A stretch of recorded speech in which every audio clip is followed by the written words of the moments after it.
सांसद गोपाल शेट्टी की मांग को मिला यश। संजय गांधी राष्ट्रीय उद्यान में छठ पूजा मनाने की अनुमति। सभी त्योहारों की तरह छठ पर्व भी उत्तर भारत में सबसे अधिक लोकप्रिय त्योहार माना जाता है।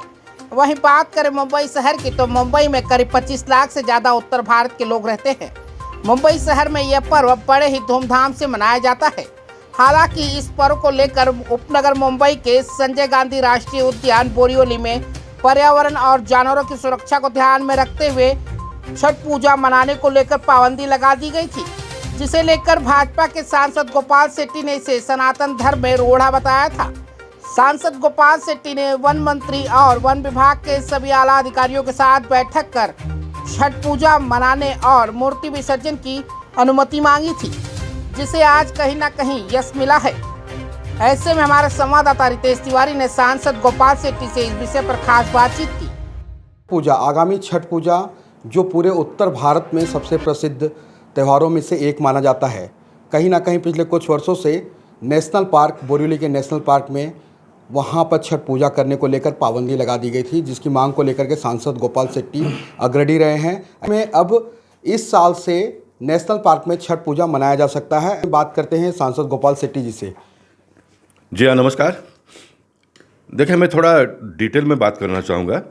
जो हमारे सनातन धर्म, हिंदू धर्म के सांस्कृतिक कार्यक्रमों पर जिस प्रकार से अधिकारी लोग बंदी डालते हैं और इसमें सरकारें बदनाम होती है। अब सरकारें भी बदनाम इसलिए होती है कि सरकार के जो नुमाइंदे होते हैं, जो नगर सेवक होता है, जो एमएलए होता है, जो एमपी होता है, उन्होंने अपने अपने परिसर में जिस प्रकार की समस्याओं का निर्माण होता है वो ऊपर तक पहुँचाने की आवश्यकता है। अब देवेंद्र फडणवीस जी को पूरा महाराष्ट्र देखना है, एकनाथ शिंदे जी को पूरा महाराष्ट्र देखना है। नीचे के लोग जब तक बातें बताएंगे नहीं तो उनको पता नहीं चलता है। अब 2016 में केंद्र सरकार ने पूरे जो राष्ट्रीय संपत्ति है, उदाहरण के तौर पर नेशनल पार्क संजय गांधी राष्ट्रीय उद्यान को इको सेंसिटिव जोन में डिक्लेयर किया। अब इको सेंसिटिव जोन में क्या करना है, क्या नहीं करना, इसका एक गाइडलाइन बना हुआ है। उसके बावजूद भी हमारे मुंबई शहर में कुछ एनजीओस इन दिनों में बड़े एक्टिवेट हुए हैं। अच्छी बात है, अच्छा काम करते तो उनको हम स्वागत करेंगे, लेकिन समाज को हानि पहुंचाने के लिए, किसी एक धर्म के लोगों को नीचा दिखाने के लिए अगर कोई करता होगा तो उसका कड़ा विरोध भारतीय जनता पार्टी और गोपाल शेट्टी तो निश्चित करेगा ही। तो यह कोर्ट में गए और गणपति बापा का विसर्जन नहीं होना चाहिए, इस प्रकार की बातें उन्होंने कही। कोर्ट में लंबा चला और उन दिनों में कोई ऑफिसर ने बताया कि नेशनल पार्क का जो नदी है उसमें एक मगर आया था, तो मगर आया था तो मगर विसर्जन के समय में किसी को पकड़ेगा, खाएगा, इस प्रकार का एक बात को लेकर कोर्ट ने कहा कि भाई यहाँ पर मूर्ति भी विसर्जन नहीं करना चाहिए। हालांकि वो बात गलत थी। 2005 में 2008 में बड़ा बारिश हुआ तो पानी आया था, उसमें एक आधा बार कोई जानवर आया भी होगा, तो जानवर आया होगा तो फिर वो मगरमच्छ कहाँ गया? मगरमच्छ को फिर वापस तालाब में, तुलसी तालाब में डाला क्या? ये भी मैं पूछ रहा हूँ। तो ऑफिसरों के पास कोई जवाब नहीं है। तो उसके ऊपर वो बंदी आई थी। फिर वो कोर्ट का फाइनल डिसीजन नहीं हुआ तो चल रहा था। फिर वो स्टैलिन नाम का एक कैथलिक बंदा है। मैं कैथलिक समाज का सम्मान करता हूँ, मुस्लिम समाज का सम्मान करता हूँ, जितना भी समाज के लोग हमारे देश में रहते हैं सारे समाज के लोगों का सम्मान करता हूँ। गलत काम कोई मेरे समाज के लोग भी करते तो उसका विरोध करता हूँ, गलत काम अन्य समाज के लोग करते तो उसका भी विरोध करता हूँ। अब कोई स्टैलिन ने हिंदू धर्म के लोगों को उनका रीति रिवाज सिखाने की आवश्यकता नहीं। उसी के साथ साथ में मैं भी एक हिंदू होते हुए मुस्लिम लोगों ने कैसा पूजा पाठ करना, कैथलिक लोगों ने कैसा करना, ये भी मैं सिखाने का प्रयास नहीं करूँगा। आप अपने घर में जो भी करना हो करो, हम अपने घर में जो भी करना हो करेंगे। सरकार का नियंत्रण निश्चित, सरकार की संपत्ति, रास्ते पर इन दिनों में 6-6, 8-8 घंटे बैंड बजाया जाता है, नाचा जाता है, इसके ऊपर सरकार ने नियंत्रण करना चाहिए सब समाज के लिए वो, क्योंकि वो पब्लिक प्रॉपर्टी है। लेकिन हमारे सांस्कृतिक विरासत के ऊपर कोई अगर बंधन लगाने का प्रयत्न करता होगा तो उसका मुंहतोड़ जवाब दिया जाएगा। मैं नहीं तो करोड़ों लोग हैं वो देंगे। अब केंद्र सरकार ने फिर इसका क्लैरिफिकेशन नोट निकाला 2020 को, क्या करना है क्या नहीं करना, और एक टीम बनाने के लिए कही। उसका मुखिया उस शहर का कमिश्नर होगा। मेयर को भी ये पावर इसलिए नहीं देगा, मेयर एक राजनीतिक पार्टी का नुमाइंदा होता है, इसलिए कमिश्नर को रखा। तो कमिश्नर सबका सुनेंगे और निर्णय करेंगे। अब होना ये चाहिए था कि उस कमेटी में समझो नेशनल पार्क का सांसद मैं हूँ, आर्य कॉलोनी का सांसद हमारे गजानन कीर्तिकर है, हम दोनों को उसमें रखना चाहिए था सांसद के नाते, क्योंकि राष्ट्रीय संपत्ति स्टेट का होगा तो एमएलए को रखो। तो इन्होंने हमको रखा नहीं। 2016 के गाइडलाइन कायदे में, एक्ट में लिखा है कि स्थानीय लोगों की आवश्यकताओं को ध्यान में लेकर उनकी जो भी डिमांड आएंगी वो मॉनिटरिंग कमेटी के पास रखेंगे। मॉनिटरिंग कमेटी उसके ऊपर निर्णय करेगा, महाराष्ट्र सरकार को देगा और महाराष्ट्र सरकार उसका अमल बजावनी करेगी। लेकिन ऐसा हुआ नहीं, हमको उसमें लिया नहीं। और जो जिनका सुनकर इन्होंने नेशनल पार्क में गणपति विसर्जन का बंदी किया 2 साल से, लेकिन हमारे सनातन धर्म हिंदू समाज के लोग जो गणपति बापा का विसर्जन वगैरह करते थे इतने बड़े पैमाने पे रास्ते पे नहीं आए। उसमें भी मैं मानता हूँ कि हम जनप्रतिनिधियों की कमी है, क्योंकि हम अगर रास्ते पर उतरेंगे हमारे पीछे लोग आएंगे। जैसा हम वोट मांगने के लिए जाते हैं ना लोग, हमको घर पे तो कोई आके देता नहीं है, वैसे लोगों की समस्या के लिए भी हमने रास्ते पे उतरना चाहिए, फिर लोग हमको सपोर्ट करेंगे। मैं ऐसा मानता हूँ कि यहाँ हमारी चूक हुई थी। मैं इन टोटलिटी में बात करता हूँ, लेकिन मैंने इसको इस साल में ध्यान देना प्रारंभ किया।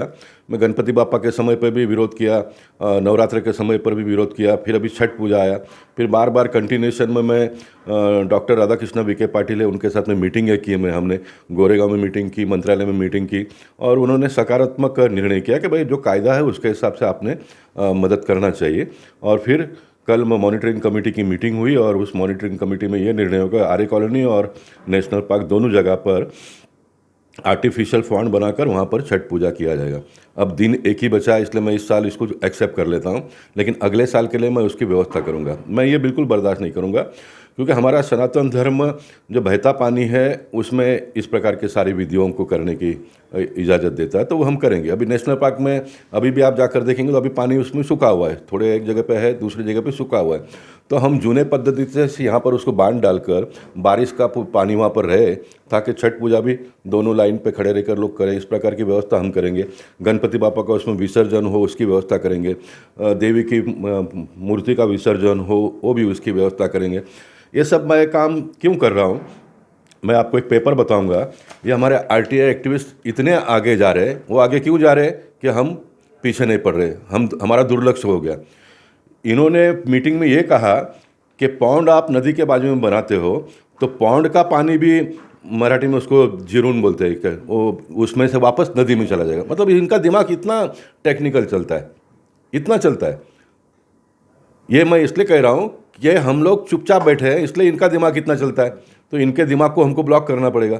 तो मैं अगले साल वापस अभी केंद्र के मंत्रियों को ये सारी बातें बताकर उसका क्लैरिफिकेशन करके लाऊंगा, और हम देखेंगे कि इस प्रकार के बंदी हमारे सनातन धर्म हिंदू धर्मियों के त्योहारों पर ना आए। अन्य धर्मी लोगों की भी जो भी अड़चनें होंगी तो वो भी मेरे पास लाते, उनका भी हम व्यवस्था करेंगे। भारत एक देश है, मोदी जी सबका साथ और सबका विकास की बात करते हैं, है ना। मोदी जी तो आगे जाकर one world one man one एक, मतलब वसुधैव कुटुंब की हम बात करते हैं। तो हमारे देश में जो भी लोग रहते हैं घर में अपनी पूजा पद्धति संस्कृति की पद्धति से होना, उसकी सारी व्यवस्था हम करेंगे। लेकिन जो बहुसंख्य समाज है उसके ऊपर इस प्रकार का कोई ब्यूरोक्रेट अपना मनमर्जी ढंग से करता होगा तो उसको हम पब्लिक के सामने ओपन करने का, खुला करने का भी काम करेंगे। तो ये ब्यूरोक्रेसी में जो बैठे हुए लोग अपने आप को मालिक समझते इस देश का, वो नहीं है। मालिक कोई भी नहीं है, हम भी नहीं है। हमको तो जनता ने सेवा करने का मौका दिया है। हमारे देश के प्रधानमंत्री कहते हैं कि वो सबसे बड़ा प्रधान सेवक है, मैं उससे छोटा सेवक हूँ, बाकी ये सारे लोग मेरे से सब हम सेवक लोग हैं, सेवा करने वाले लोग हैं। तो हम जनता की सेवा करेंगे। और मैं डॉक्टर राधाकृष्ण विखे पाटिल जी का अभिनंदन करूंगा, मुंबई महानगर पालिका के आयुक्त चैल साहब का अभिनंदन करूंगा। उन्होंने तुरंत कल मीटिंग लगाकर कल के कल उन्होंने निर्णय किया और कल के कल मुझे उन्होंने लेटर भेजा। इतना फास्ट नहीं होता है, अगर इतना फास्ट चैल साहब कॉरपोरेशन के हर काम में लोगों को एक्टिवेट करेंगे तो मैं मानता हूं कि कॉरपोरेशन के प्रति जो गत कुछ वर्षों से लोगों का विश्वास उड़ते जा रहा है, फिर एक बार हम विश्वास कायम कर पाएंगे। और लोगों का विश्वास अगर आप एक बार कायम करते हो तो फिर आपको किसी भी प्रकार की अड़चन नहीं आएगी। देखिए, हमारा सांस्कृतिक विरासत है, यही हमारी पूंजी है, यही हमारी ताकत है। मैं बार बार कहता हूँ कि कोरोना के काल में देश के प्रधानमंत्री ने थाली बजाने के लिए कहा और दिया लगाने के लिए कहा, तो हमारा मजाक उड़ाया गया, सनातन धर्म का लोगों ने मजाक उड़ाया। लेकिन भारत एक ऐसा देश है, 140 करोड़ का इतना बड़ा देश होते हुए भी कोरोना के ऊपर हमने मात किया। कोरोना के ऊपर हमने मात ही नहीं किया तो ये थाली और दिया लगाने से देश के प्रधानमंत्री को प्रेरणा हुई। उन्होंने वैक्सीन अपने देश में बनाया। नहीं तो अपने देश में वैक्सीन तो क्या, एक छोटा सा चीज़ भी आप बनाते हो तो उसका टेस्टिंग WHO के लोग करते हैं और फिर हमको करने नहीं देते हैं। भारत देश को रोक के रखते हैं, क्योंकि वो बनाएंगे तो उनको ज़्यादा उसका रेट मिलेगा। भारत देश में पहली बार वैक्सीन बना, 140 करोड़ लोगों को मुफ्त में वैक्सीन दिया, विदेश के लोगों को हमने वैक्सीन दिया, जो सक्सेस हुआ, और आज कोरोना का नाम निशान नहीं है। ये भारत देश की ताकत है, ये हमारे सांस्कृतिक विरासत की ताकत है, ये मैं कहूँगा। इसलिए हम हमारे सांस्कृतिक विरासत किसी भी कीमत में हम उसको मिटने नहीं देंगे, उसको कमज़ोर नहीं होने देंगे। मुग़ल आए हमारे देश में, उनको ये लगा कि भारत देश के लोगों की ताकत किधर है, आस्था किधर है, तो मंदिरों में है, तो मंदिर उन्होंने तोड़ा। ब्रिटिश आए, उनको भी पता चला कि इनकी पूरी ताकत ये धार्मिक विधि रीति रिवाज परंपरा और मंदिरों में है, तो उन्होंने चर्चों का प्रारंभ किया। हमको इसमें कोई प्रॉब्लम नहीं।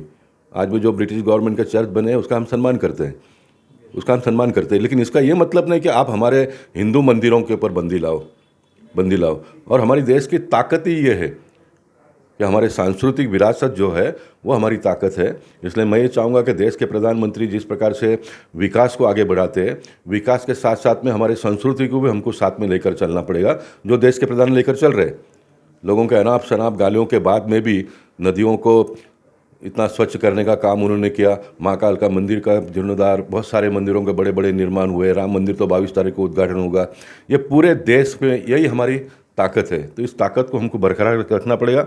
मैं सांस्कृतिक कार्यक्रमों का आयोजन करने वाले हमारे पार्टी के हो या पूरे अन्य पार्टी के कार्यकर्ताओं से भी ये निवेदन करूंगा कि हमने अपने आप में कुछ बंधन डालने पड़ेगा आने वाले दिनों में, क्योंकि देश जिस तरह से बदलता है। ट्रैफिक पहले नहीं था, तो मैं खुद बचपन में गणपति बापा में 3-3, 4-4 घंटे हम लोग डांस करते थे विसर्जन में, लेकिन अभी हालात बदल गए, ट्रैफिक बहुत होते जा रहा है। तो हमको समय समय पर अपने भी रीति रिवाज में जो अनवांटेड है, जो हमने निर्माण किया है, आप अपने बिल्डिंग के पास डांस करिए 2-4 घंटा, जितना भी आपको करने का, गणपति बापा का विसर्जन करो। लोगों को लगना चाहिए कि भारत एक ऐसा देश है जहाँ पर सरकार नियम नहीं बनाती है, लोग अपने लिए नियम बनाकर काम करते हैं। इस प्रकार का भी एक वातावरण हमको आने वाले दिनों में निर्माण करना पड़ेगा। ये अभी कहने से थोड़ा अटपटा लगता है लोगों को, ये एक्सेप्ट भी नहीं होगा, और चुनाव के सामने इस प्रकार से एक पॉलिटिशियन ने बात करना भी बहुत ठीक नहीं होगा, लेकिन किसी ने करना तो पड़ेगा ना, किसी ने तो करना पड़ेगा, इसलिए मैं करने का प्रयास कर रहा हूँ। श्रद्धालुओं के लिए क्या कहेंगे, जैसे जिस तरीके छठ पूजा है उसके लिए किस तरीके से? नहीं, श्रद्धालुओं से मैं ये भी कहूँगा, देखिए आप छठ पूजा करिए, गणपति बापा करिए, नवरात्र करिए। हमारे कमर्शियल लोग इतने करोड़ों रुपया करके नवरात्र उत्सव करते हैं, लेकिन नवरात्र उत्सव पर अधिकारी किसी प्रकार का बंधन डालते हैं तो उनके साथ में लड़ते नहीं है, ये तो नहीं चलेगा ना। गणपति बापा के लिए इतना सारा कुछ हो जाता है, लेकिन फिर बंधन आता तो उसके लिए कोई लड़ते नहीं। छठ पूजा में तो साहब बाल्टी में पानी रख के करो, इस प्रकार की भी बात हो गई। क्या ये हमारी संस्कृति है? छठ पूजा तो बहते पानी में करना ये उसका है, लेकिन ठीक है, पानी अभी बहता नहीं है तो जो है उसमें हम कर लेंगे, लेकिन सामूहिक करेंगे। सामूहिक में एक ताकत होता है ना। पूजा तो हम अपने घर में भी कर सकते हैं, क्यों हम फिर 2-2, 3-3 घंटा लाइन लगाकर तिरुपति बालाजी का हो, साईं बाबा का हो, पंढरपुर का हो, ये सब हम क्यों करते हैं? क्योंकि सामूहिक में एक ताकत होती है सामूहिक करने से। तो एक सामूहिक परंपरा को भी कायम रखना पड़ेगा, लेकिन उसके ऊपर अगर कोई बंधन आता है तो उसके ऊपर भी हमको ख्याल कर उसके साथ में भी संघर्ष करना पड़ेगा। आस्था के मुद्दों को लेकर के अक्सर अग्रणी रहने वाले ऐसे सांसद हमारे साथ में थे गोपाल सेठी, जिन्होंने बड़े ही सरलता और बड़ी बेबाकी से अपने जवाबों को रखा। कैमरामैन रविंद्र के साथ रितेश तिवारी, सुप्रीम मीडिया, मुंबई।